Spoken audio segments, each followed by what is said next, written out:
Are you looking for peace of mind at your doorstep? Look no further. With the Blink Video Doorbell, your home's entrance is always within your control. Check out the link in the video description to learn more and get your Blink Video Doorbell on Amazon. Your home is in your hands. The family of missing Brit teen Jay Slater have revealed fears of third-party involvement after going almost 3 weeks with no answers. Jay's exhausted uncle, Glenn Duncan, told our channel in Tenerife today that he is now convinced others were involved in his nephew's disappearance. Jay's friend Lucy Law claims he called her shortly before 9 a.m. on June 17 to tell her that he was lost in the middle of nowhere, desperate for a drink and had 1% battery left on his phone. Glenn told our channel, "I've been thinking third-party involvement from the start. There's just some things that have already been out there." In a bombshell claim, Glenn said today he was baffled by the police decision to rule out 2 men who Jay spent the night with at a £40 a night Airbnb before he vanished. Spanish cops have spoken to both men already and cleared them to return to the UK, dubbing them irrelevant to the investigation. But there have been calls for police to speak to them again amid the ongoing mystery of Jay's disappearance.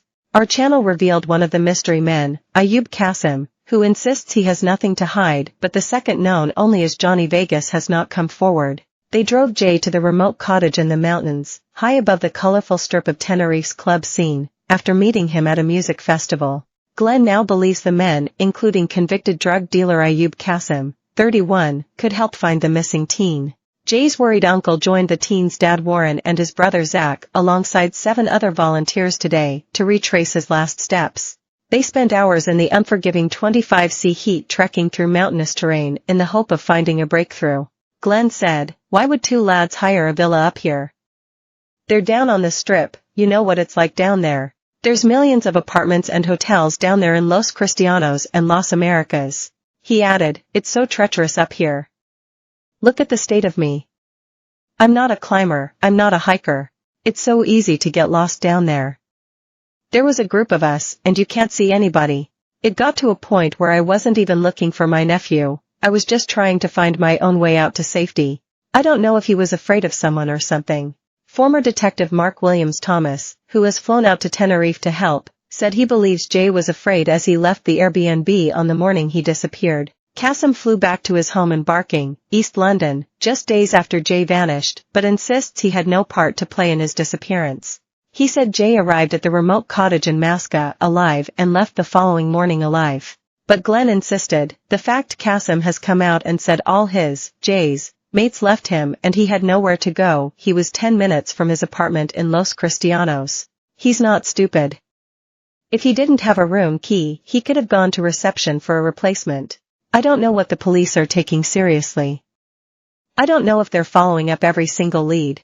I feel like marching down there myself and bursting into the police station. What are they actually doing now? The police, I mean they're not searching with the helicopter, are they? Are they doing door-to-door inquiries or sitting there looking at CCTV images? Who knows what the police are doing out here, who knows? They're not really in touch, it's all a bit sketchy.